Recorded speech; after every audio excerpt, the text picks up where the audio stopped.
திட்டம் போட்டு செயல்படுத்தப்படுகிற ஒரு சூழலை உருவாக்குவதற்காக முடிவெடுப்பது என்று வரும்போது ஆட்சி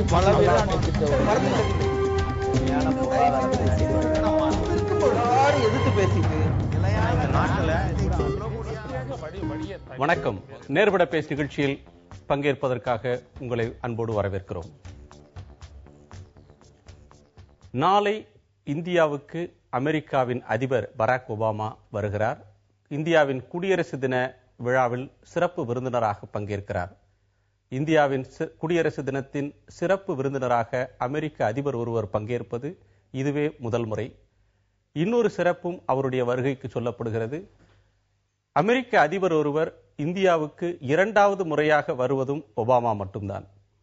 பிரதமர் நரேந்திர மோடியின் அழைப்பை ஏற்று அவர் வரக்கூடிய இந்த வாய்ப்பு என்பது இரண்டு நாடுகளிடையே உறவை மேம்படுத்துவதில் ஒரு புதிய சகாப்தத்தை படைக்கும் என்கிற நம்பிக்கையை ஒபாமா தெரிவித்திருக்கிறார். இரண்டு நாடுகளும் ஜனநாயக நாடுகள், உலகத்தின் பழமையான ஜனநாயக நாடு, பெரிய ஜனநாயக நாடு. நட்புறவோடு இருக்க வேண்டிய அவசியம், பரஸ்பரம் தேவை இருக்கிறது என்கிற கருத்து முன்வைக்கப்படுகிறது. அவருடைய வருகை இருக்கக்கூடிய அதே காலகட்டத்தில் அமெரிக்கா அதன் நலனுக்காக வருகிறது. இந்தியாவின் நலன் இதன் மூலம் புறக்கணிக்கப்படக்கூடிய வாய்ப்பு இருக்கிறது. எனவே அவர் திரும்பி போக வேண்டும் என்று இன்றைக்கு இந்தியா முழுவதும் ஒபாமாவே திரும்பி போ என்று கம்யூனிஸ்ட் கட்சிகள் கண்டன ஆர்ப்பாட்டத்தை நடத்தியிருக்கின்றன. ஒபாமாவின் வருகை, அதனால் ஏற்படக்கூடிய நலன், பயன் என்பது அமெரிக்காவுக்கா, இந்தியாவுக்கா, அல்லது இரண்டு நாடுகளுக்குமா? நாம் விவாதிக்கலாம். நம்மோடு அமெரிக்க இயல் பேராசிரியர் திரு பெர்னாட் டி சுவாமி, மார்க்சிஸ்ட் கம்யூனிஸ்ட் கட்சியின் சட்டமன்ற உறுப்பினர் திரு ஆ சவுந்தரராஜன், பானு கோம்ஸ் சமூக ஆர்வலர், பூவுலகின் நண்பர்கள் அமைப்பின் திரு கோ சுந்தரராஜன். வணக்கம். ஒபாமாவே திரும்பி போ அப்படின்ற ஒன்று கம்யூனிஸ்ட் கட்சிகளால் முன்வைக்கப்படுகிறது. திரு சவுந்தரராஜன் இன்றைக்கு அந்த ஆர்ப்பாட்டத்தில் பங்கேற்று விட்டு இங்கு வர்றார். இது காலங்காலமாக கம்யூனிஸ்டுகள் ஒரு ஏகாதிபத்திய எதிர்ப்பு அப்படின்ற ஒன்றை முன்வைத்து ஏகாதிபத்தியின் சின்னமாக அமெரிக்காவை பார்க்கிற அந்த வெளிப்பாட்டோட நிலைமைன்னு பார்க்கிறதா, அல்லது மாறி இருக்கக்கூடிய யதார்த்தங்களை, சமூக அரசியல் சூழல்களை புரிந்து கொள்ளாமல் கம்யூனிஸ்டுகள் இன்னும் பழைய நினைப்பிலேயே இருக்கிறார்கள் அப்படின்னு இதை பார்க்கிறதா பேராசிரியர்? அதாவது இன்னைக்கு இருக்கக்கூடிய ஒரு நிலையில காலகட்டத்தில் உலகத்தில் இன்னைக்கு மாறி வரும் இன்னைக்கு உலக சூழலில், பொருளாதார சூழலில் இன்னைக்கு ஒரு நாடு அப்படின்றது ஒரு தனித்து இன்னைக்கு இருக்கக்கூடிய ஒரு நிலைமை இல்லாமல் இருக்கின்றது. இன்னைக்கு ஒருங்கிணைந்து தான் இருக்க வேண்டும். இன்னைக்கு to exist means to coexist, சேர்ந்து தான் இருக்க வேண்டும், சேர்ந்து தான் வணிகம் பண்ண வேண்டும் என்பதெல்லாம் இன்னைக்கு தெளிவாக கொண்டிருக்கக்கூடிய இந்த காலகட்டத்தில் உறவுகள் என்பது மேம்படுத்தப்பட வேண்டும். அது ரஷ்யாவோடாக இருக்கட்டும், ஜப்பானோடாக இருக்கட்டும், அல்லது பிரான்ஸோட இருக்கட்டும். சமீபத்தில் இவர்கள் இந்த நாட்டு தலைவர்கள் எல்லாமே நம்ம நாட்டுக்கு வந்திருக்கிறார்கள். அவர்களோடு இந்த உறவுகள் எல்லாமே ஏற்பட்டு கொண்டிருக்கின்றன. ஆகவே இந்த ஒரு சமத்துவ உறவு எல்லோருடன் இருக்குமே, ஆனால் எல்லா நாடுகளும் பலனடைவதற்கான ஒரு வாய்ப்பு இருக்கின்றது. எனவே இந்த எதிர்ப்பு, நம்முடைய பிரதமர் அங்கே செல்வதும் ஒபாமா இங்கே வருவதும் இயல்பானது. எனவே அது எதிர்ப்பதற்கு ஒன்றுமில்லைன்னு சொல்றீங்க. காலத்தின் கட்டாயமாக இருக்கின்றது. நீங்க என்ன சொல்ல விரும்புறீங்க? அதாவது இந்த வெளிநாடுகளிலே இருந்து ஒரு அதிபர் இங்கே வருவது, கலந்து கொள்வது என்பதிலே எதிர்க்க வேண்டிய பிரச்சனை இல்லை. ஆனால் ஒபாமா அமெரிக்கா என்கிற போது இது சற்று வித்தியாசமாக, குறிப்பாக 90க்கு பிறகு வேறுபாடோடு பார்க்க வேண்டியிருக்கிறது. 90க்கு முன்பு இந்தியா பின்பற்றிய கொள்கை அணிசாரா கொள்கை. அணிசாரா கொள்கை என்றால் எந்த நாட்டோடும் பேசுவதில்லை என்கிற பொருளில் அல்ல, நம்முடைய நலனை விட்டுக் கொடுத்து இன்னொரு நாட்டினுடைய நலனுக்கு உதவி செய்யக்கூடிய வகையில் நம்முடைய தற்சார்பு பொருளாதாரத்தை விட்டுக் கொடுத்து இன்னொரு நாட்டின் பொருளாதார மேம்பாட்டிற்கு உதவக்கூடிய வகையில் நம்முடைய ராணுவம் இன்னொரு நாட்டிற்கு உதவக்கூடிய, இப்படியெல்லாம் செயல்படக்கூடாது என்பது நம்முடைய கொள்கையாக இருந்தது. அப்படித்தான் ஒரு நாடு இருக்க வேண்டும் என்பதுதான் எங்களுடைய கருத்து.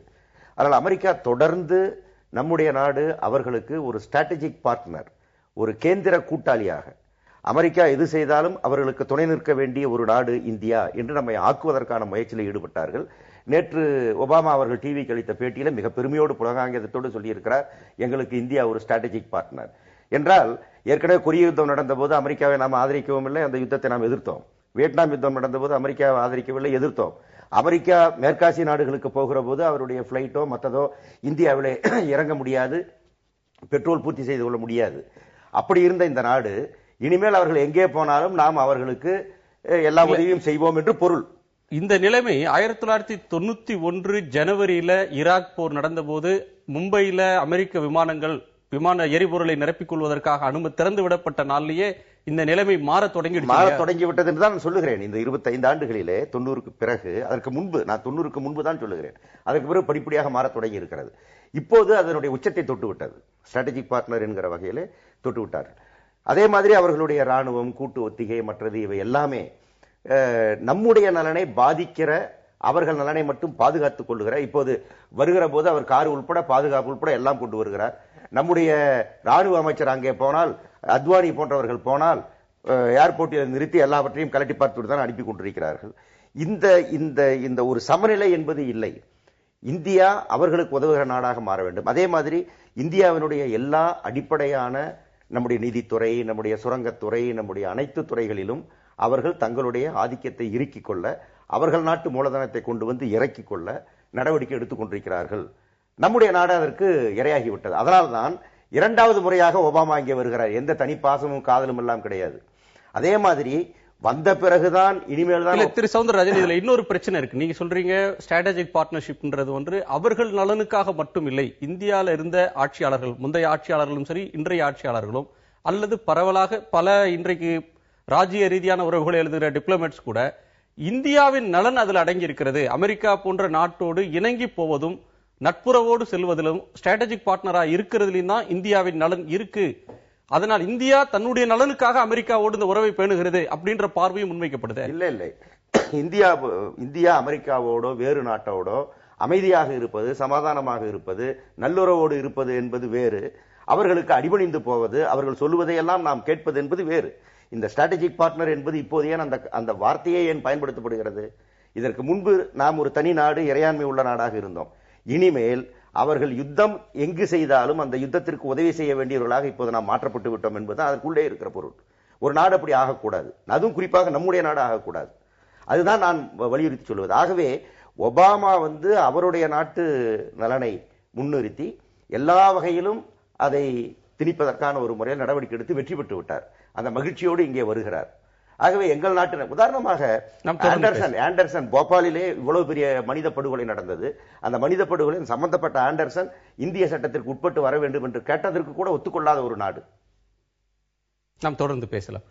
ஸ்ட்ராட்டஜிக் பார்ட்னர்ஷிப் அப்படின்றது இந்தியா தன்னுடைய நலனை புறக்கணித்து விட்டு, இறையாண்மையை காட்டில் பறக்க விட்டு, அமெரிக்காவுடைய ஒரு ஜூனியர் பார்ட்னராக அவங்க அணியில சேர்றதுக்கு ஒப்பானது. அதுல இந்தியாவின் நலன் இல்ல அப்படின்ற ஒரு கருத்தை திரு சவுந்தரராஜன் முன்வைக்கிறார். அந்த கருத்து உங்களுக்கு ஏற்புடையதா? இல்ல, முற்றிலுமாக இல்ல. ஏன் இல்லைன்னு சொல்றதுக்கு, நம்மளுடைய பிரதமர் எல்லா நாடுகளுக்கும் அவர் பதவியேற்ற பிறகு விசிட் பண்றார். அப்ப ஜப்பானுக்கு போறார். ஜப்பானுக்கு போயிட்டு அங்க பேசும்போது என்ன சொல்றாரு, பார்டர்ல அப்ப சைனா பிரச்சனை பண்ணுது, உள்ள இது பண்றாங்க, பார்டரை தாண்டி வர்ற ஒரு பிரச்சனை நடக்குது. அப்ப ஜப்பான்ல வச்சு அவர் பேசுறாரு, இந்த மாதிரியான ஒரு 18ஆம் நூற்றாண்டு எக்ஸ்பான்ஷனிஸ்ட் இதை செய்யுது, இது இன்றைய காலகட்டத்துக்கு சரியானதல்லன்னு மிக கடுமையான ஒரு சாடலை சைனீஸ் இவர் மேல வைக்கிறார். அடுத்த 2 வாரங்கள்ல அதே சைனீஸ் இவர் இங்க வரார். வரும்போது அவரையும் வரவேற்று அவரோடு ஸ்ட்ராட்டஜிக் பார்ட்னர்ஷிப்பை நம்ம பேசுறோம், அவரோடு என்ன மாதிரியான உறவுகளை மேம்படுத்தி கொள்ளலாம்னு பேசுறோம். ஆக நம்முடைய நலனை எந்த இதுலயும் நம்ம விட்டு கொடுக்கல. ஒவ்வொரு இடத்திலும் இவங்க தான் பார்ட்னருங்கும் போது சைனாக்கு எதிராக நம்ம பேசணுங்கிறது இல்லை, எல்லாரோடையும் நாம ரிலேஷன்ஷிப்பை மெயின்டைன் பண்ணணும்னு நினைக்கிறோம். அட் த சேம் டைம் யாருக்கும் நம்ம கமிட் பண்ணவும் இல்லைங்கிறத தான் நம்ம பார்க்கணும். அந்த ஒரு ஸ்ட்ராட்டஜி இருக்கான்னு பார்த்தா அது இருக்குதுங்கிற அளவுல இது எதிர்க்கப்பட வேண்டியது இல்லைன்னு தான்.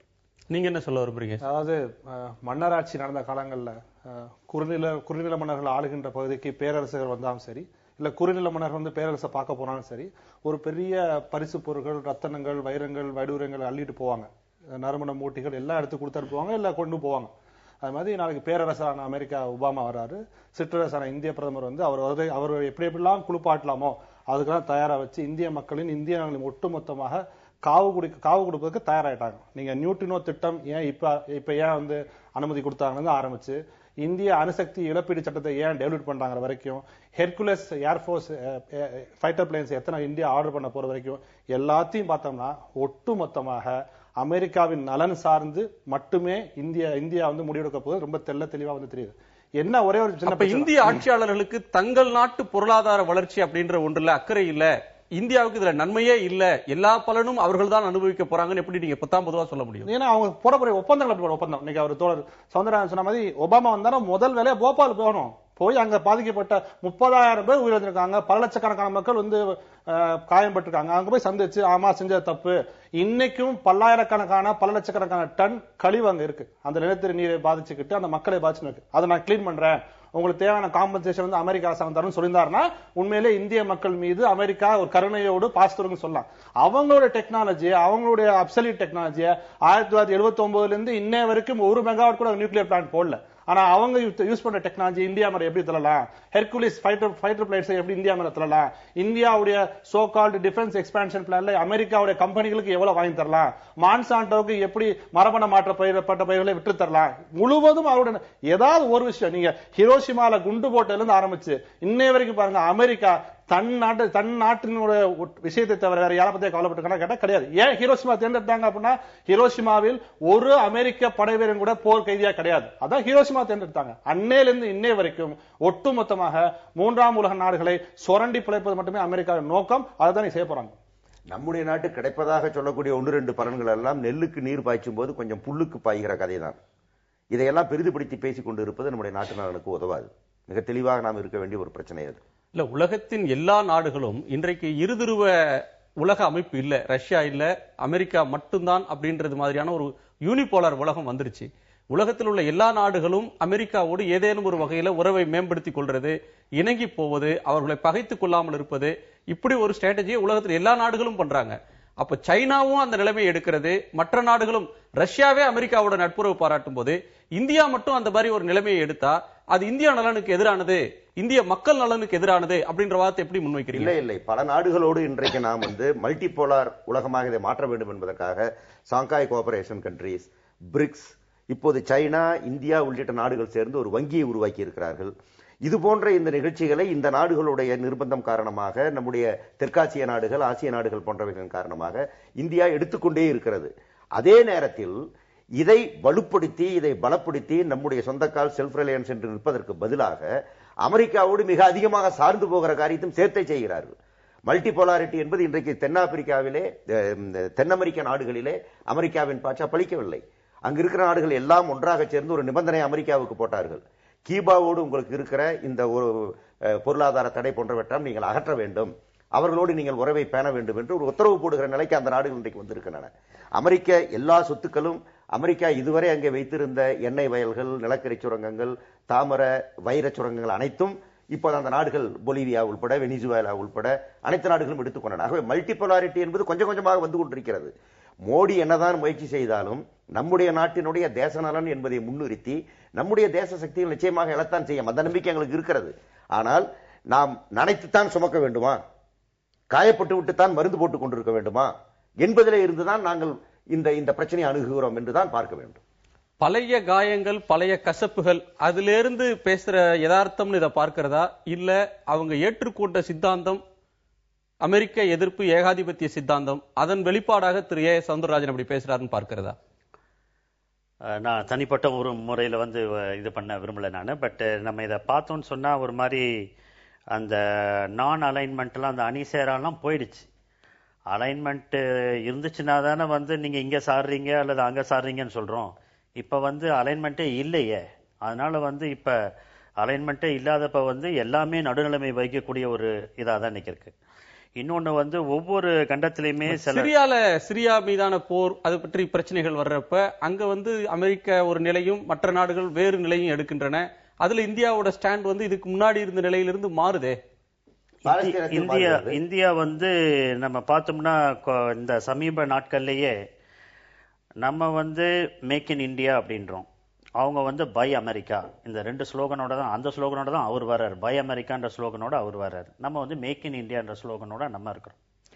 இன்னொன்னு, இப்ப சமீபத்தில் நடந்து முடிஞ்ச ஒரு WTO மீட்டிங்ல இந்த பை அமெரிக்காவை இந்தியா கண்டனம் தெரிவிச்சு நீங்க ரொம்ப ஸ்ட்ராங்கா நீங்க வந்துட்டு இருக்கீங்க அப்படின்னு சொல்லிட்டு 2 விஷயங்கள் இப்ப வரப்போறப்ப நம்மளுக்கு புலப்பட போகுது. ஒன்னு இந்த ரீட்டைல் ட்ரேடு கேட்கிறாரு.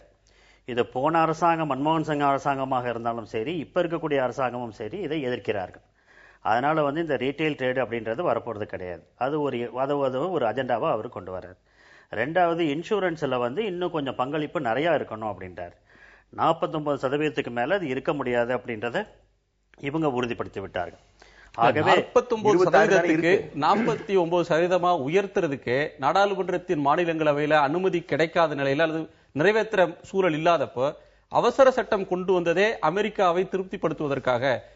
நாளைக்கு வரக்கூடிய ஒபாமாவை ஏதேனும் ஒரு வகையில அவரை திருப்திப்படுத்துறதுக்கு அமெரிக்க தேவையை பூர்த்தி செய்யறதுக்காக தான் அதை செஞ்சாங்க அப்படின்ற ஒரு வாதம் சரியான ஒன்றுதானே? இது எல்லாமே நம்ம வச்சு பார்க்கும்பொழுது இந்திய தேசிய நலனும் அமெரிக்க தேசிய நலனும் நிறைய இடத்துல வந்து கன்வர்ஜ் ஆகல. அதனால வந்து இது வந்து கைக்குலுக்குடனும் புகைப்படத்துடனும் முடிந்துவிடக்கூடிய ஒரு மீட்டிங்கா இல்லாம இன்னும் கொஞ்சம் டீப்பரா போலாமன்றதான். அதாவது இந்த 2 நாளுடைய உறவுமே இதுவரைக்கும் வந்து இன்னும் வந்து ஆழமாக்கப்படவில்லை. இது வந்து ரொம்ப வந்து மேலோங்கி இது இந்த உறவு வந்து இன்னும் ஸ்திரப்படவில்லை. இந்த ஸ்திரப்படுவதற்காக தான் இது வந்து ஒரு முயற்சியாக அவர்கள் வந்து எடுக்க விரும்புகிறார்கள். ஆனால் இது வந்து பொறுத்திருந்து தான் பார்க்கணும், 2 பேரும் வந்து வேலை செஞ்சு வந்து ஓரளவுக்கு இதை பண்ண போறாங்களா இல்லையான்னு சொல்லிட்டு. அப்படி இல்லாட்டி இந்தியாவுடைய தேச நலனும் பல இதுல வந்து இதை பாதிக்கப்படுறதுனால இது வந்து இல்ல, இந்தியாவோட நாடாளுமன்றம் 2008 ஒரு தீர்மானத்தை போடுறாங்க, ஒரு சட்டம் இயற்றுறாங்க. அணு ஆயுத உடன்படிக்கைக்கு அடுத்து அதற்கான பாதிப்பு ஏற்பட்டா அதற்கு இழப்பீடு யார் தர்றதுன்னு சொல்லி இந்திய பாராளுமன்றத்தில் விவாதிச்சு ஒரு கருத்தொற்றுமையில ஒரு சட்டம் நிறைவேறுது. அதை மாற்றினாதான் நாங்க முதலீடு செய்வோம், இல்லைன்னா இந்தியால ₹1 அது தொடர்பாக முதலீடு செய்ய மாட்டோம்னு அமெரிக்கா சொல்கிறது. இன்றைக்கு வரையிலும் 2008 2015 வரையிலும் அதுல ஒரு முதலீடும் வரல. ஆனா இன்றைக்கு அந்த நிலையில இந்திய அரசு சமரசம் செய்து கொள்ள போகிறது. ஏதேனும் ஒரு வகையில அமெரிக்காவை அதனுடைய முதலீட்டை அந்த துறையில ஈர்ப்பதற்கான சமாதானத்திற்கு போகிறதுன்னு செய்திகள் வருகிறது. அப்படி ஒரு சமாதானத்தை அமெரிக்காவும் எதிர்பார்க்குதுன்னு சொல்றாங்க. அந்த லயபிலிட்டியை நாம் ஏற்றுக்கொள்ள போகிறோம் என்பதுதான் இப்போது இருக்கிற வலுவான சந்தேகம்.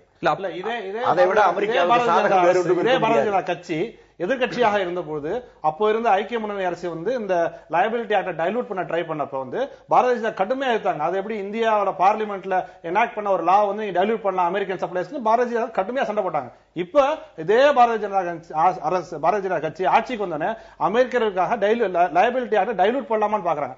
லயபிலிட்டி ஆக்டே 10வது நாங்க கோர்ட்ல கேஸ் இருக்கு, அது வேற விஷயம் விட்டுருங்க. ஆனால் அதுதான் இந்திய அமெரிக்க உறவில ஒரு தடைக்கல்லா இருக்கு, முன்னேற்றம் வராம ஒரு ரோட் பிளாக்கா இருக்கிறது அந்த ஒரு நிலைதான். எனவே அதை மாற்றினாதான் உறவு மேம்படும் அப்படின்ற ஒரு வாதம் அமெரிக்கா தரப்புல முன்னாடி அபத்தமான விஷயம் இல்லையா? ஒரு உண்மையிலே உங்களுடைய ரியாக்டர்ஸ் வந்து வேர்ல்ட் கிளாஸ் ரியாக்டர்ஸ்னா ஒரு விபத்து ஏற்பட்டா நாங்க பொறுப்புன்னு சொல்றதா ஒரு நியாயமான விஷயம். முடியும். இந்திய அரசியல் சட்டம் வந்து என்ன சொல்லுதுன்னா, பொல்யூட்டர் பேஸ், யாரு வந்து சுற்றுச்சூழலை மாசுபடுத்துறாங்களோ அவங்க தான் பே பண்ணணும். Absolute liability. நீங்க 50% லைபிலிட்டி 20% லைபிலிட்டி கிடையாது. 1 லட்சம் கோடி அதை செலவாச்சுன்னா 1 லட்சம் கோடி அந்த பொல்யூட்டர் பே பண்ணணும். அதான் இந்திய அரசு சட்டம். அதுக்கு எதிராகவே இந்த அணுசக்தி இழப்பீடு சட்டம் இருக்கு, நாங்க சண்டை போட்டு இருக்கோம், அது வேற விஷயம். ஆனால் இருக்கின்ற அணுசக்தி இழப்பீடு சட்டமே எங்களுக்கு வந்து ரொம்ப ஜாஸ்தியா இருக்கு, அதை நீங்க டைலூட் பண்ணுங்க, இந்திய மக்களின் உயிர்களுக்கு விலை கிடையாது அப்படி சொல்ற ஒரு நாட்டை வந்து எப்படி நம்ம வந்து மகிழ்ச்சியோட வரவேற்க முடியும்? அதாவது இரு நாட்டு தலைவர்கள் பேசுவது, இந்திய பிரதமர் அங்க போவது, அமெரிக்க அதிபர் இங்க வருவது, அது பிரச்சனை. அவர் சொல்ற மாதிரி பைலாட்டரல் ரிலேஷன்ஷிப்ல அதெல்லாம் முக்கியம். ஆனா நீங்க எதை வந்து நீங்க டேபிள் கொண்டு போறீங்க, எதை நீங்க அந்த அக்ராஸ் டேபிள் எதை வச்சு பேசுறீங்க, அதான் ரொம்ப முக்கியமான விஷயம். இப்ப போபால் நம் கண்ணெதிரே காட்சி அளிக்கிற போது லைபிலிட்டி ஆக்ட் வந்தால் அமெரிக்காவை பற்றி ஒன்று புரிந்து கொள்ளுங்கள். ஹைட் ஆக்ட் என்று ஒரு ஆக்ட் இருக்கிறது.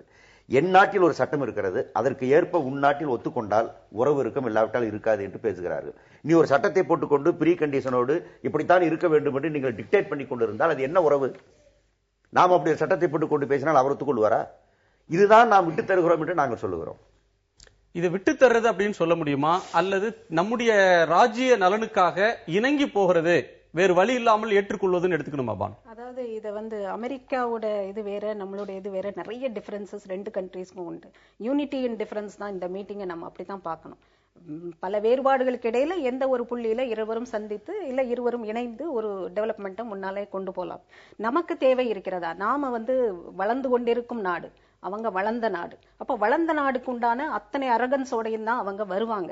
அப்ப நம்மளுடைய நலனையும் காத்துக்கொண்டு அதே நேரம் எதை விட்டு கொடுத்து நாம எதை பெறப்போகிறோம்? நமக்கு அத்தியாவசிய தேவைகள் என்னன்னா, டிஃபென்ஸ்ல மிகப்பெரிய தேவை இருக்கு, டெக்னாலஜி சைட்ல மிகப்பெரிய தேவை இருக்கு, கிளீன் எனர்ஜில மிகப்பெரிய தேவை இருக்கு, இதுக்கெல்லாம் இன்வெஸ்ட்மெண்ட் தேவை, அவங்களுடைய சயின்ஸ் அண்ட் டெக்னாலஜி அறிவு தேவை. அப்ப இதையெல்லாம் நாம கேட்கணும் அப்படின்னா அவங்களுக்கு சிலவற்றை விட்டு கொடுத்து தான் நாம போகணும். அப்பதான் இவர் சொல்றது அவங்களுடைய ஹைட் ஆக்ட் எல்லாம் இவர் சொல்றாரு இல்லையா, அந்த மாதிரியான அரகன்ஸோட தான் அவங்க வருவாங்க. வருவாங்க. அப்ப நாம அதுல எதையெல்லாம் ஏற்றுக்கொள்ள போகிறோம், எதையெல்லாம் விட்டு கொடுக்க போகிறோம், இந்த மாதிரி தான் ஒரு ஸ்ட்ராட்டஜி வந்து இது பண்ணணும். அதற்கு பெரிய அளவில் நம்மிடம் இல்லாத தொழில்நுட்பம் எதையும் அவர்கள் தர தயாராக இல்லை. உதாரணமாக நம்முடைய ஆயில் எக்ஸ்ப்ளோரேஷன் அதுல மிகப்பெரிய அளவுக்கு நமக்கு தேவைப்படுகிறது.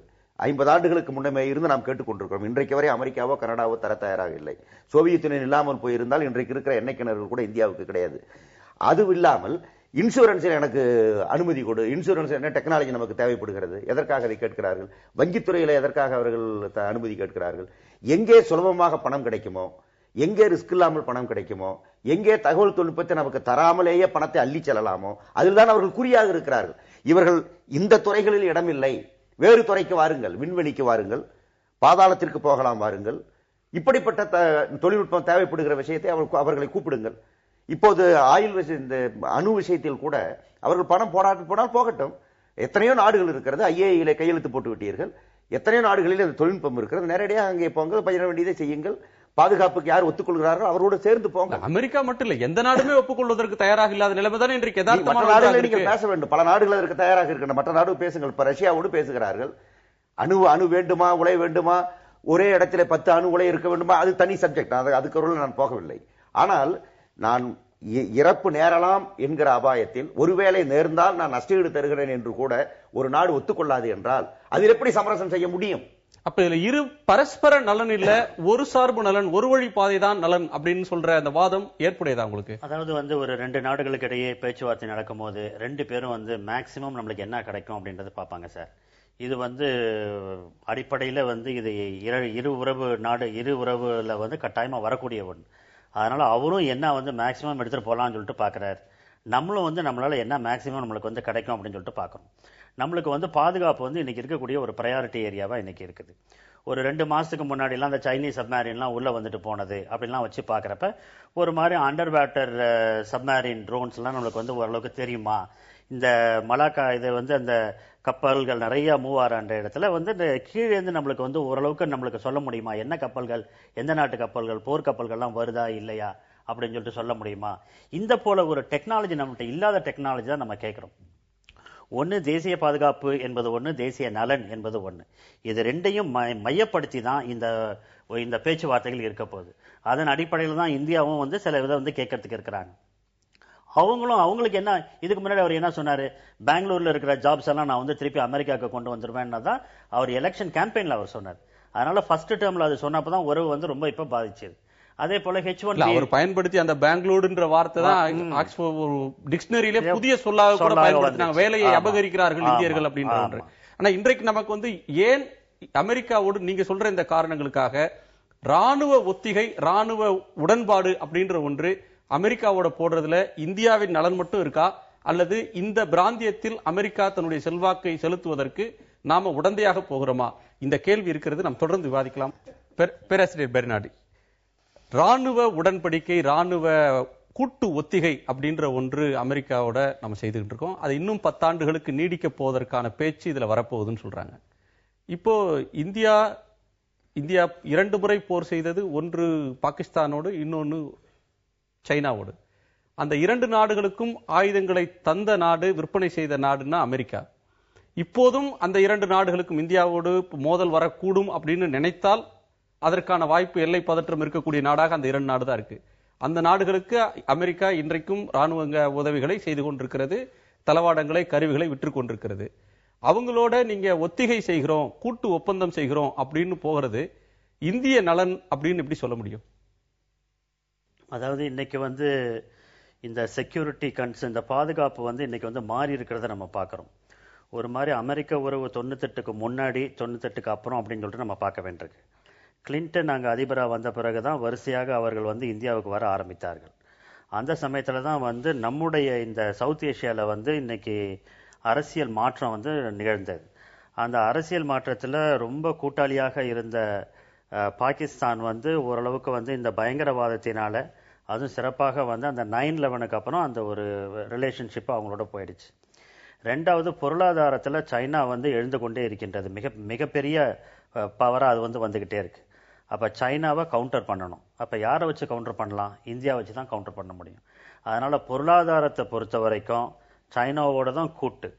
இன்னைக்கு வந்து டைரக்ட் எஃப்டிஐ வந்து அங்க $50 பில்லியன் அங்க போகுது. இந்தியாவுக்கு $20 பில்லியன் தான் வருது. அதனால வந்து தியானன்மென் ஸ்கொயர் 1989 அவங்க அந்த மாணவர் போராட்டம் அங்க நடந்தப்ப கூட அமெரிக்கா என்ன சொல்லுச்சுன்னா ஹியூமன் ரைட்ஸ் வேற, ட்ரேட் வேற அப்படின்னு சொல்லிட்டு மோஸ்ட் ஃபேவர்ட் நேஷன் ட்ரீட்மெண்ட் அவங்களுக்கு கொடுத்து தொடர்ந்து அவங்களோட அவங்க வாணிபம் நடத்தி கொண்டே இருந்தார். அதனால இன்னைக்கு வந்து சைனாவை வந்து பொருளாதாரத்துல பெரிதாக வந்து ஆசியாவில் வந்து அது வந்து ஒரு பெரிய ஒரு பவரா வரணுன்றதை கவுண்டர் பண்ணணும்னா இந்தியா வேணும். அதனால தான் இந்தியாவோட வந்து இன்னைக்கு இந்த இந்தியாவுக்கும் வந்து ஒரு தேவை என்ன இருக்குன்னு சொன்னா, இன்னைக்கு நம்மளுடைய சுற்றி இருக்கிற இதுல நம்ம பார்க்கறப்ப 9/11க்கு முன்னாடியிலேருந்து நம்ம சொல்லிட்டு இருந்தோம் பயங்கரவாதத்தால் பாதிக்கப்பட்ட நாடு எங்க நாடு அப்படின்னு நம்ம சொல்லிட்டு இருக்கிறப்ப அவங்க பயங்கரவாதம் என்பதை என்ன என்பதை அவங்க புரிந்து கொள்ளவில்லை. அதற்கப்புறம் புரிந்து கொண்டதுக்கு அப்புறம் இப்போது நமக்கு வந்து பலவிதமான இந்த இன்ஃபர்மேஷன் ஷேரிங்லேருந்து கவுண்டர் டெரரிசத்துலேருந்து எல்லாத்துக்குமான உதவிகளை அவங்க கொடுக்க ஆரம்பிச்சிருக்காங்க. இந்த மாதிரி இன்னைக்கு ஷேரிங் ஆஃப் இன்ஃபர்மேஷன் இன்னைக்கு ஒரு மாதிரி சேர்ந்து செய்கின்றதுன்றது முக்கியமாக இந்தியாவுக்கு தேவைப்படுகிற காரணத்தினால் இந்த ராணுவ ஒத்திகை, இந்த ராணுவ ஒப்பந்தம் எல்லாமே இன்னைக்கு கட்டாய ஒரு தேவைக்கு உள்ளானவையாக இருக்கின்றன. அமெரிக்காவையும் இந்தியாவையும் ஒரு நேச்சுரல் அலைஸ், இரண்டுமே பயங்கரவாதத்துக்கால் பாதிக்கப்பட்ட நாடுகள், பயங்கரவாத அச்சுறுத்தலை எதிர்கொண்டிருக்கிற நாடுகள் அப்படின்னு சொல்றாங்க. அந்த அடிப்படையில் இரண்டு நாடுகளும் ஒன்று சேர்வது இயற்கையாக கூட்டாளிகள் அப்படின்ற ஒரு கருத்தை முன்வைக்கிறாங்க. அமெரிக்காவோடு சேர்ந்து பயங்கரவாதத்துக்கு எதிரான போர் அப்படின்னு போகிறதுன்றது இந்திய நலன் அதில் அடங்கியிருக்கா இல்லையா? அதாவது நேச்சுரல் அலைஸ் என்பது அந்நேச்சுரலாக அவர்கள் இப்போது சமீபத்தில் சொல்லிக் கொண்டிருக்கிற ஒன்று. அந்த வார்த்தையை இதற்கு முன்பு அவர்கள் பயன்படுத்தியதே கிடையாது.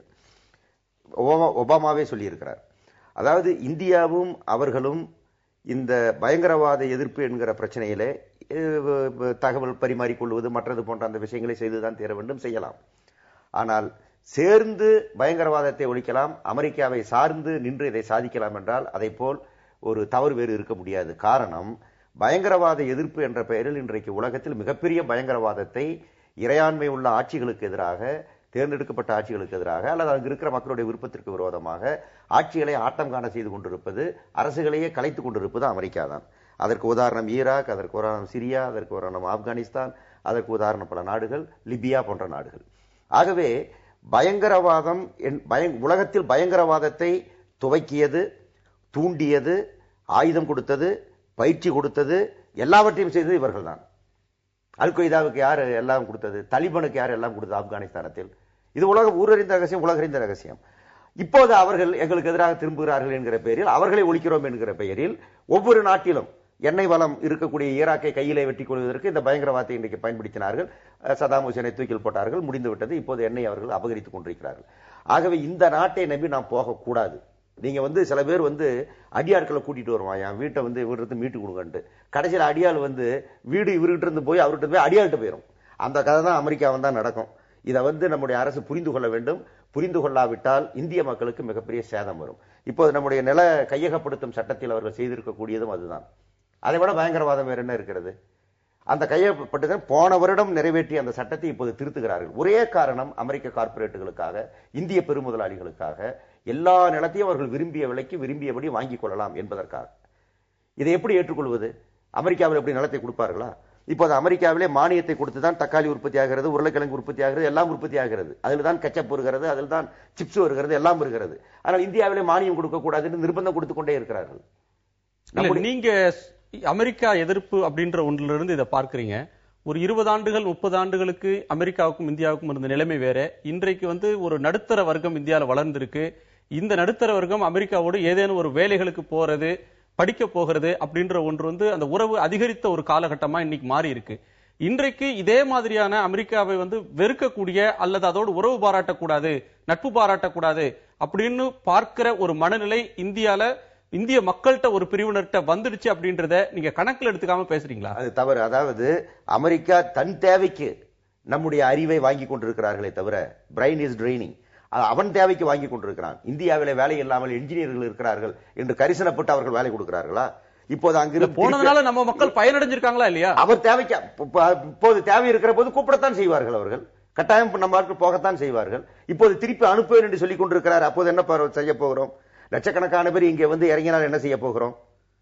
இதை எல்லாவற்றையும் ஒரு சமசீராக பார்க்க தவறினால் மிகப்பெரிய சமூக விளைவை இந்தியா எதிர்கொள்ள வேண்டியிருக்கும் என்பதுதான் நாங்கள் எச்சரிக்கையாக சொல்வது. எந்த ஒரு நாடாக இருந்தால் ரொம்ப சிம்பிள் சார். இந்தியா அமெரிக்கா காலில் விழ வேண்டிய அவசியம் இல்லை சார். இந்தியா போன்ற ஒரு பெரிய சந்தையை விட்டு அமெரிக்க கார்பரேட்டோ அமெரிக்க முதலாளிகளோ அமெரிக்க அரசாங்கமோ இருக்க முடியாது. இந்திய சந்தையை சார்ந்தவர்கள் வந்துதான் சேரணும். சீனாவை பற்றி ஐயா அவர்கள் சொன்னார்கள். சீனா அந்த சந்தையை இழக்க முடியாது என்று அவர்கள் போகிறார்கள் அல்லவா? இந்த சந்தையை இழக்க முடியாது என்று நம் நிபந்தனையை ஏற்று ஏன் அமெரிக்கா வர தயாராக இல்லை? ஏனென்றால் நாம் சரணாகதி ஆகிறோம். நிபந்தனை விதிக்கக்கூடிய இடத்துல நாம் இருக்கமாவான் இருக்கும் நிலைக்கு நீங்கள் வர வேண்டும். அந்த போராட்டம் கியூபா எப்படி 50 ஆண்டுகளாக போராட்டம் நடத்தி இப்போது அவர்களுடைய உறவை நாங்கள் வைத்துக் கொள்கிறோம் என்று சொல்ல வைத்திருக்கிறார்கள். ஒரு சின்னஞ்சிறிய 1 கோடி பேர். அதுக்கு அவங்க கொடுத்த விலை மிக அதிகம் இல்லையா? அந்த விலையை கொடுப்பதற்கு இந்திய மக்கள் தயாராக இல்லை என்று யார் சொன்னது? எத்தனை பேர் செத்து சுதந்திரத்தை பெற்று இருக்கிறோம்? வெள்ளைக்காரனை விட பிரிட்டிஷ்காரனை எதிர்த்து நான் போராடிய வரலாறு நமக்கு இல்லையா? நம்முடைய பாரம்பரியம் நமக்கு இல்லையா? ஆகவே இந்திய மக்களுடைய தேசபக்தியோ மற்றதையோ குறை சொல்லுவது சரியல்ல என்பது என்னுடைய வலுவான கருத்து. எப்பவுமே அந்த மாதிரி முதலாளித்துவத்துக்கு எதிரான ஒரு குரல் கம்யூனிஸ்டுகள்ட்ட வந்துகிட்டே இருக்கணும். அது ஒரு பேலன்ஸ கிரியேட் பண்ணும். அந்த அளவுல தான் அவங்களுடைய குரலுக்கான இடம் அதுதான். அதற்கு மேல அவங்களை அதிகாரத்தில் இருக்க வச்சோம்னா என்ன ஆகுங்கிறதுக்கு இந்த மாதிரியான வியூஸ் ஒரு இது. வெளியிலிருந்து நீங்க ஒரு செக் அண்ட் பேலன்ஸுக்கு நீங்க உங்களுடைய எதிர்ப்பு குரலை கொடுத்து கொண்டே இருக்க வேண்டும்ங்கிறது தான் அவங்களுடைய இடம். ஆனா நாம அதை பின்பற்ற முடியுமான இந்த இடத்துல ஒவ்வொரு சூழல் கால சூழல் நம்மள நிர்பந்திக்குது. இன்னைக்கு IMF-உம் வேர்ல்ட் பேங்க்கும் நம்மளை பத்தி சொல்லி இருக்கிறது, இனி வருகிற வருடங்களில் இந்திய பொருளாதாரம் மிகப்பெரிய அளவில் இருக்கும், சைனா கீழே போயிட்டு இருக்கு. ஆக ஏற்கனவே ஒரு வாய்ப்பை நாம தவற விட்டுருக்கோம். அப்ப இந்த சமயத்தில் வருகிற வாய்ப்பை நாம பயன்படுத்திக்கணும்னா நமக்கு எங்க இருந்து வரும்? அமெரிக்காவை ஒதுக்கிவிட்டு ஒரு டெவலப்மெண்ட்டை நாம எப்படி கொண்டு வர முடியும்? சைனா அவ்வளவு ரெடியா இருக்குதா? அமெரிக்கா அளவு நேச்சுரல் அலையா சைனா இல்ல. ஆனா நாம எல்லோருடனும் தான் நம்முடைய அண்டை நாடு நமக்கு இயற்கையான நட்பு நாடாக இருக்க முடியாதுன்றீங்க, இயற்கையான கூட்டாளியா இருக்க முடியாது. ஆனா அமெரிக்கா நேச்சுரல் அலையா இருக்கலாம் அப்படின்னு சொல்ல வரீங்களா? ஏன்னா ஏசியால ஒரு மிகப்பெரிய வல்லரசு, அது ஆல்ரெடி வளர்ந்து விட்ட ஒரு நாடு. அப்ப அதுக்கு பிராந்திய தேவை இல்லை. அப்ப இன்னும் கொஞ்சம் அரகன்ஸ் கூடும். அமெரிக்காவுக்கு பிராந்திய ஜியோபொலிட்டிக்கல் தேவை இருக்கு நம்ம கூட வரும்போது. ஆக ஒரு தேவை இருக்கு. அந்த இடத்துல நம்மளுடைய டேர்ம்ஸ் அண்ட் கண்டிஷன்ஸ் நாம வைக்கிறதுக்கான ஒரு லிவரேஜ் நமக்கு இருக்கு. அந்த அளவில் நாம இந்த கால சூழலை நம்மளுடைய டெவலப்மெண்ட்டுக்கு பயன்படுத்திக்கணும். அது அமெரிக்காவால தான் முடியும், அமெரிக்காவால தான் ஹெல்ப் பண்ண முடியும். நிச்சயமா அப்படிலாம் அவசியம் இல்லை. நிச்சயமா அது இந்தியாவுடைய ஒரு செல்ஃப் ரிலையன்ஸ் குறைக்கும். என்னைக்கு நீங்க அமெரிக்காவை டிபெண்ட் பண்ண ஆரம்பிச்சோம்னா நம்மளுடைய கோல் ஸ்பாட் நம்மளோட டொரினோ என்னாச்சு, இன்னைக்கு பெப்சியும் கோக்கு தான் நிக்குது. நம்மளோட டைனாரா டிவி ECTV என்னாச்சு, இன்னைக்கு அமெரிக்காவோட நிறுவனங்களும் எல்லாம் தான் நிக்கிறாங்க. சோ அதனால ஒரு செல்ஃப் ரிலையன்ஸ் விஷயங்கள் நிச்சயமாக அது குறைக்கும். ரெண்டாவது முக்கியமான விஷயம் அமெரிக்காவுடைய பொருளாதாரம், அமெரிக்காவுடைய எக்கானமி கம்ப்ளீட்டா வெப்பன்ஸ்ல உள்ள எக்கானமி தான். உலகத்துல எங்க எப்பவுமே போர் நடக்கணும், அப்பதான் அமெரிக்கா நல்லா இருக்கும். ஈரான் ஈராக் போராகட்டும், நார்த் கொரியா சவுத் கொரியா போராகட்டும், இந்தியா பாகிஸ்தான் ஆகட்டும், இந்தியா சைனா ஆகட்டும், உலகத்துல எல்லா போர்களுக்கும் காரணம் அமெரிக்கா தான். ஏன்னா அவங்களுடைய எக்கானமி, அவங்களுடைய பொருளாதாரம் ஆயுத உற்பத்தியில மட்டும்தான் இருக்குது, வேற எதுலயும் கிடையாது. அவங்க வேற எதுவும் கிடையாது. அதனாலதான் உலகத்துல போர் நடக்கிறத அவங்க என்கரேஜ் பண்ணிட்டே இருப்பாங்க. இன்னைக்கு ஒரு பக்கம் சைனாக்கு தராங்க, ஒரு பக்கம் இந்தியாவுக்கு தராங்க, ஒரு பக்கம் பாகிஸ்தான் தராங்க, ஒரு பக்கம் இந்தியாவுக்கு தராங்க. ஆக அமெரிக்கா வர்றது நிச்சயமாக அமெரிக்காவின் நலன் சார்ந்து மட்டுமே. எவ்வளவு தொழில்நுட்பம் வேணும், இன்னைக்கு இந்தியாவில எவ்வளவு மக்கள் மனித கழிவை தலையை சுமந்துட்டு இருக்காங்க, அதுக்கு தொழில்நுட்பம் வாங்க. யார் வேண்டாம்னு சொன்னா மேன்ஹோலுக்குள்ள இன்னமும் மக்கள் இறங்கி 8 லட்சம் மக்கள் மனித கழிவை அகற்றி இருக்கு, அதுக்கு ஒரு டெக்னாலஜி வாங்க. யார் வேண்டாம்னு சொன்னா ஏன் அதுக்கு வாங்குற மனநிலையில நம்ம ஆட்சியாளர்கள் இருக்கிறாங்களா கேள்விக்குறி இல்ல. அதுதான் சொல்றோம். ஏன்னா இது எல்லாமே டிஃபென்ஸ் கான்ட்ராக்ட், எல்லாமே $10 பில்லியன் $20 பில்லியன். சோ பெரும் முதலாளிகள், பெரும் நிறுவனங்கள், பெரிய கான்ட்ராக்ட், பெரிய கமிஷன், அதுதான் நமக்கு நோக்கம். நம்ம இந்திய ஆட்சியாளருக்கு அதான் நோக்கம். அமெரிக்காவுக்கு பிரச்சனை இல்லை. அவனோட எக்கனாமி டிஃபென்ஸ் எக்கனாமி, அதாவது ஆயுதங்கள் தயாரிக்கிற எக்கனாமி. ஆயுதங்களை வித்தாதான் அமெரிக்கா பொருளாதாரம் நல்லா இருக்கும். இளிச்சவாய் நாடு இந்தியா, தலையில கட்டு, அவ்வளவுதான். பெருசா இந்தியர்களை காப்பாற்ற வேண்டும், இந்தியாவை 21ஆம் நூற்றாண்டு கூட்டு போக வேண்டும், எந்த நோக்கமும் அமெரிக்கா கிடையாது. இல்ல, அமெரிக்காவுக்கு அந்த நோக்கம் இருக்கணும் நீங்க எதிர்பார்க்கல. வியாபார நலன் தானே இருக்குன்ற உண்மை. நமக்கு வியாபார நலன் எங்கே போயிட்டு நான் கேட்கிறேன். வளர்கிற பசியில் இருக்கிற ஒரு நாட்டுக்கு அதுக்கு தேவையான மூலதனத்தை அமெரிக்காவால தான் கொண்டு வர முடியும் அப்படின்னு பானுகோம்ஸ் போன்றவங்க சொல்ற கருத்துல அடிப்படையில நீங்க ஏற்கிறதுக்கு எந்த அம்சமே இல்லைன்னு சொல்லுவீங்களா? நம்முடைய நிபந்தனையை ஏற்று வரக்கூடிய நிலையிலே தான் அவர்கள் இருக்கிறார்கள். ஆனால் நிபந்தனையை போட்டு இப்படி வாருங்கள் வாருங்கள், ஆனால் இதை ஏற்று வாருங்கள், எங்கள் நாட்டு சட்டத்தை ஏற்றுக்கொள்ளுங்கள், எங்கள் நாட்டு மற்றதை ஏற்றுக்கொள்ளுங்கள் என்று சொல்லுங்கள் என்றுதான் நாங்கள் கேட்கிறோம். FDI வரக்கூடாது என்று நாங்கள் சொல்லவில்லை. சீனா எப்படி வரவேற்கிறதோ, எப்படி வரவழைக்கிறதோ, அதை போல் இந்தியாவால் ஏன் செய்ய முடியவில்லை? என்ன காரணம்? Anti dumping duty solar products கொண்டு வந்தாங்க இந்தியா அரசாங்கம். எப்படி ரெகுலேட் பண்றாங்க? சோலாருக்கு நான் பணம் தருவோம், $3 பில்லியன் பணம் தருவோம். ஆனா அந்த காசை வச்சு நீ அமெரிக்கா நிறுவனத்திலிருந்து மட்டும் தான் சோலார் பேனல் வாங்க முடியும். இந்தியாவில் மேனுஃபேக்சர் பண்ணக்கூடாது, இந்தியாவில் மேனுஃபேக்சர் பண்ற ப்ராடக்ட்ஸ்க்கு நீ எந்த பெனிஃபிட்ஸ் கொடுக்க கூடாது. இந்தியா வந்து ஆன்டி டம்பிங் டியூட்டி போட்டாங்க. ஏன்னா அமெரிக்கால இருந்து சோலார் ப்ராடக்ட்ஸ்ல சீப்பா வரும்னு சொல்லி. ஏன்னா அவன் 5-10 வருஷம் முன்னாடி பண்ண டெக்னாலஜி இந்தியா மேல தள்ளுறான். அப்ப இந்தியா வந்து எவ்வளவு தூரம் நெகோசியேட் பண்றாங்க, பணமும் கொடுப்பாங்களா, அவங்க சொல்ற கம்பெனி தான் வாங்கினா. யாருக்கு தேவை இது? இந்தியால வந்து இண்டிஜினியஸ் டெக்னாலஜி இருக்கு, சோலார் பேனல்ஸ் பண்றவங்க பண்ணுங்க அதை வச்சு. சோ நீங்க வந்து எப்பவுமே ஒரு விஷயம் புரிஞ்சுக்கணும், எப்பவுமே அமெரிக்கா நலன் சார்ந்து மட்டுமே யோசிக்கும், இந்தியா அதை யோசிக்கிறது இல்ல. அதான் உங்களோட பிரச்சனை. பானுகம், இதுல இன்னொரு கருத்து இருக்கு. பயங்கரவாதிகளுக்கு புகலிடம் தருவதை ஒருபோதும் அனுமதிக்க முடியாதுன்னு பாகிஸ்தானை எச்சரித்து விட்டு அங்கிருந்து கிளம்புறார். ஒவ்வொரு முறை அமெரிக்காவோட உயர் பதவியில் இருக்கக்கூடியவங்க வரும்போது பாகிஸ்தானுக்கு எச்சரிக்கை விடுப்பதும், இங்கிருந்து போன பிறகு அந்த எச்சரிக்கை மறந்து போவதும் வாடிக்கையாக இருக்கிறது. ஒரு பிரச்சனை சர்வதேச அரங்கில் வரும்போது இதே மாதிரியான வலுவான எச்சரிக்கையை பாகிஸ்தானுக்கு தருவதில்லை அப்படின்றத பார்க்கிறோம். அப்போ இந்தியாவுக்கு வரும்போது ஏதேனும் ஒன்றை சொல்லிடணும், அதன் மூலமாக இந்த ஆட்சியாளர்களை தங்களுக்காக வளைத்துக் கொள்ள இது மாதிரியான விஷயங்களை சொல்றாங்க அப்படின்னு பார்க்கணுமா?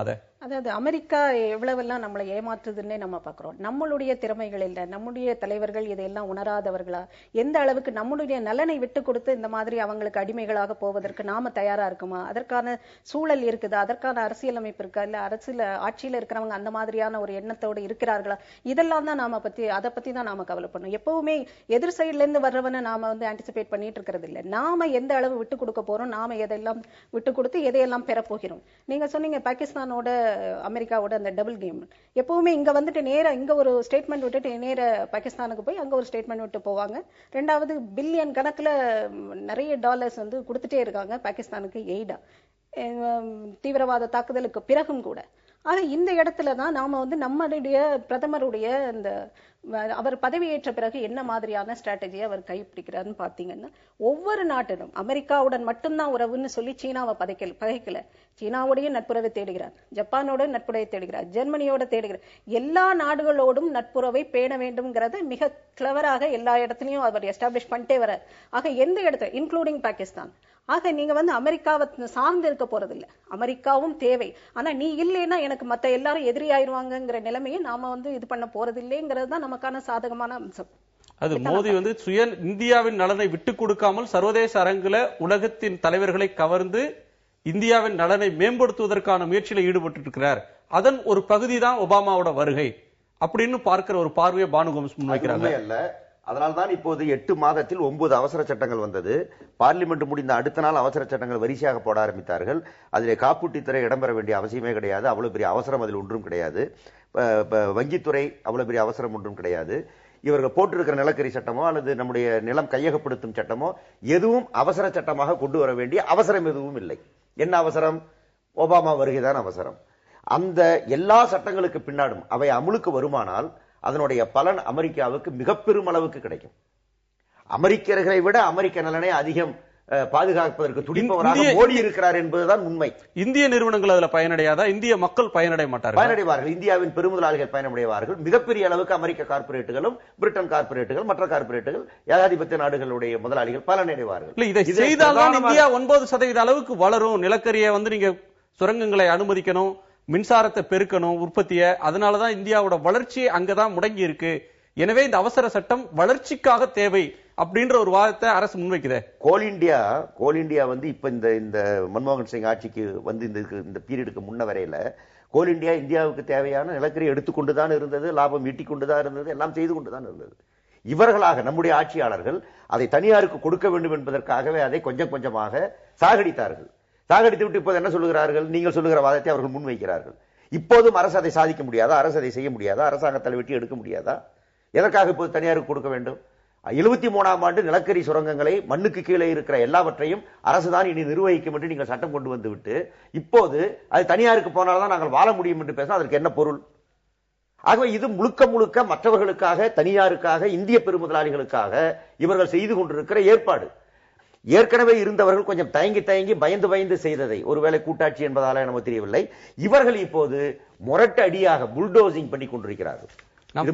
நாம் தொடர்ந்து விவாதிக்கலாம். அதிகரிக்கும் அமெரிக்க நெருக்கத்தால் நன்மை யாருக்கு என்ற கேள்வியை நேயர்கள் முன்னால் வைத்திருந்தோம்.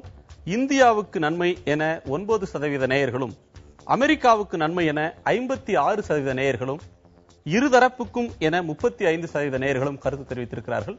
அந்த நேயர்களுக்கு நன்றி. திரு பெர்னாட், இதுல நன்மை அப்படின்றத ஒரு பொருளாதார நலன் வளர்ச்சி அந்த பார்வையில பார்க்கிற ஒரு பார்வையை பார்க்கிறோம். சில ஆண்டுகளுக்கு முன்னால் இந்தியாவின் வெளியுறவு கொள்கையை சில தார்மீக கோட்பாடுகள் இந்தியா ஏற்றுக்கொண்ட சில நெறிமுறைகள் தீர்மானிச்சது. தென்னாப்பிரிக்கால நிறைவேறிக்கு எதிராக இந்தியா குரல் கொடுத்தது, பாலஸ்தீனத்துக்கு ஆதரவாக குரல் கொடுத்தது, நெல்சன் மண்டேலாவை ஒரு அரசு விருந்தினராக அழைத்து மரியாதை செலுத்தியது மாதிரி யாசர் அராஃபத்தை இது பண்ணது. அப்பெல்லாம் அமெரிக்காவோட எதிர்ப்பை பத்தி கவலைப்படாமல் இந்தியா தனித்து ஒரு முடிவை எடுத்தது. அதற்கு எந்த ஒரு நாட்டின் மீது எந்த நாடு படையெடுத்த போதும் அதற்கு ஆதரவாக இந்தியா குரல் கொடுத்ததில்லை. இப்படி ஒரு நிலைமை ஒரு காலத்தில் இருந்தது. ஆனா அப்படியான தார்மீக நெறிமுறைகள் வெளியுறவு கொள்கையை தீர்மானிக்கிறதுக்கு பதிலாக வர்த்தக நலன், வளர்ச்சி, இரண்டு நாட்டினுடைய நன்மை இது தீர்மானிக்கிறது அப்படின்னு போறதுன்றது சரியான ஒரு போக்கா? அதாவது நீங்க குறிப்பிட்டது கரெக்ட். இந்தியா எந்த மாதிரியான ஒரு நிலைப்பாட்டை எடுத்தாங்க அப்படின்றதும் இப்ப அந்த ஒரு நிலைப்பாடு பொருளாதாரத்தின் அடிப்படையில, வர்த்தகத்தின் அடிப்படையில அமைந்திருக்கிறது தான், அதுதான் உண்மை. அதனால இதுல அறநெறி அப்படின்றது இன்னைக்கு தேசிய நலன் அப்படின்னு வர்றப்ப அறநெறியை கூட விட்டுவிடலாம் என்பதுதான் இன்னைக்கு எல்லா நாடுகளுமே, இந்தியாவோ அல்லது அமெரிக்காவோ மட்டுமில்லை, எல்லா நாடுகளுமே இன்னைக்கு அந்த அறநெறியை இன்னைக்கு ஓரளவுக்கு குறைச்சு கொள்ளலாம் அல்லது இது பண்ணிடலாம் அப்படின்றதான் இன்னைக்கு நினைக்கிறாங்க. அதனால அந்த விதத்துல பாக்குறப்ப இன்னைக்கு ஒரு தேசிய நலனை மையப்படுத்தப்படும் போது இது எல்லாமே பின்புலத்தில் போய்விடுகின்றன அப்படின்றதுதான் உண்மை, யதார்த்தம். திரு சவுந்தரராஜன், இந்த நேயர்கள் கேட்டதுல 35% நேயர்கள் இரண்டு நாட்டுக்கும் பரஸ்பர நன்மை இருக்கு அப்படின்னு சொல்றாங்க. இப்ப இந்தியாவில் ஒரு வளரும் நாடு, இதுல நடுத்தர மக்களா இருக்கக்கூடிய நடுத்தர வர்க்கம் அல்லது மேட்டுக்குடி வர்க்கம், உயர் நடுத்தர வர்க்கம்ன்ற அமெரிக்காவுக்கு படிக்க அனுப்பக்கூடியவர்கள் அவங்களோட உறவு வைத்திருக்கிற இந்த மாறின சூழல்ல இந்திய மக்களோட மனநிலை மாறி இருக்கு. அதனோட வெளிப்பாடுதான் இந்த நம்பிக்கைக்கு காரணம் அப்படின்னு அதை பார்க்கலாமா? அதாவது கொஞ்சம் மத்தியதர வர்க்கம் கூடியிருக்கிறது இந்த குளோபலைசேஷனுக்கு பிறகு. ஏற்கனவே ஏழைகளாக இருந்தவர்கள் மேலும் ஏழைகளாக மாறிய நிகழ்ச்சி போக்கு வேகமாக நடந்து கொண்டிருக்கிறது. ஒரு 2-3 தினங்களாக பத்திரிகையில் வருகிற தகவல் நீங்கள் பார்க்கலாம். Inequality in income is becoming phenomenal. அது உலக அளவில் மிகப்பெரிய சமூக பதட்டத்தை கொண்டு வருகிற அபாயம் ஏற்பட்டு விட்டது என்று ஐஎல்ஓ சொல்லியிருக்கிறது, ஐநா சபைதான் அவர்கள் சொல்லியிருக்கிறார்கள். ஆகவே இந்த ஏற்றத்தாழ்வு என்பது ஒரு பக்கம் பெருகிக் கொண்டே இருக்கிறது. நாடுகளுக்கிடையே இருக்கிற ஏற்றத்தாழ்வும் பெருகிக் கொண்டிருக்கிறது. அமெரிக்கா இன்றைக்கு அவர்கள் நாட்டில் ஏற்பட்டிருக்கிற நெருக்கடியின் சுமையை இந்தியாவினுடைய நலனை பாதித்து இங்கே கொண்டு வந்து அதை தீர்த்து கொள்ள முற்படுகிறார்கள்.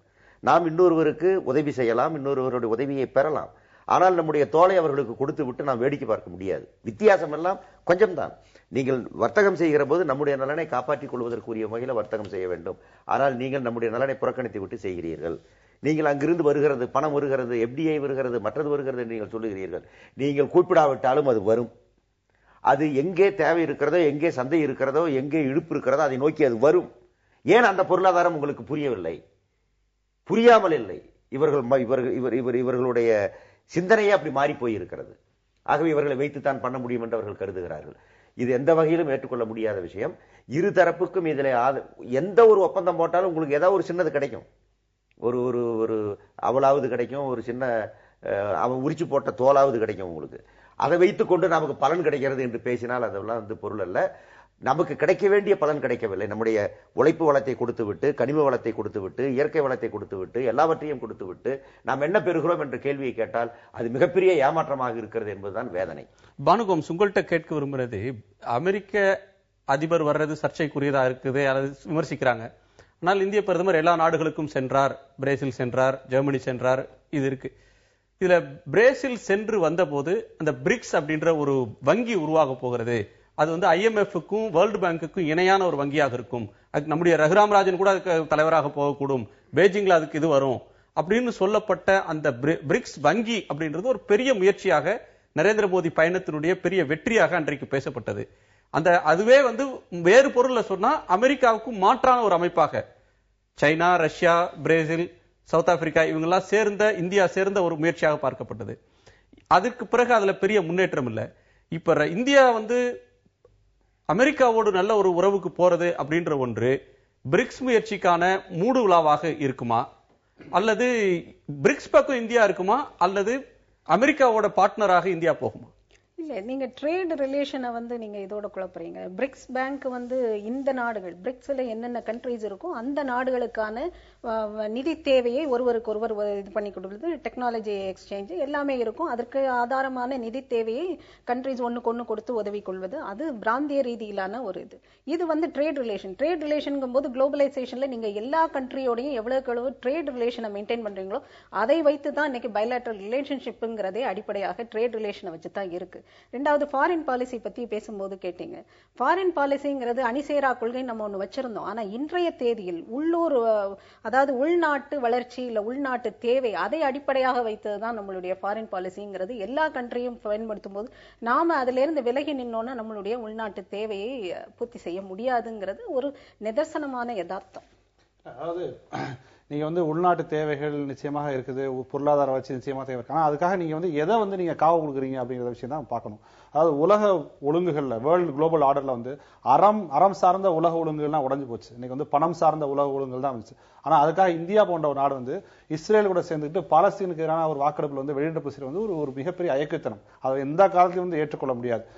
டேவிஸ் கப் மேட்சை வந்து சவுத் ஆப்பிரிக்கா கூட விளையாட மாட்டோம். ஒரு Davis cup tennis match finals match வந்து சவுத் ஆப்பிரிக்கா கூட விளையாட மாட்டோம்னு சொன்ன நாடு இந்தியா நாடு. ஏன்னா சவுத் ஆப்பிரிக்கா வந்து இனவரி பிடிச்ச ஒரு நாடாக இருக்கிறது. நாங்க சவுத் ஆப்பிரிக்கா கூட ஒரு டென்னிஸ் மேட்ச் விளையாடணும்னு சொல்ற ஒரு நாடு இன்னைக்கு ஒரு அறம் சார்ந்த ஒரு நாடாக பார்க்கப்பட்ட ஒரு நாடு இன்னைக்கு முழுவதுமாக விலகி இந்திய மக்களின் நலனும் காவு கொடுத்து அறத்திலிருந்தும் விலகி எல்லாத்துமாக சிதைஞ்சு போயிருக்கதான் நாங்க வந்து பார்க்க முடியும்.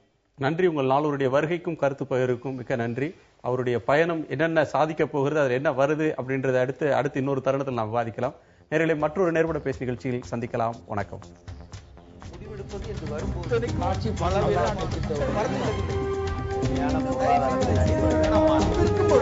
எதிர்த்து பேசிட்டு மக்கள் தங்களுடைய பங்களிப்பை அளிக்க வேண்டும்.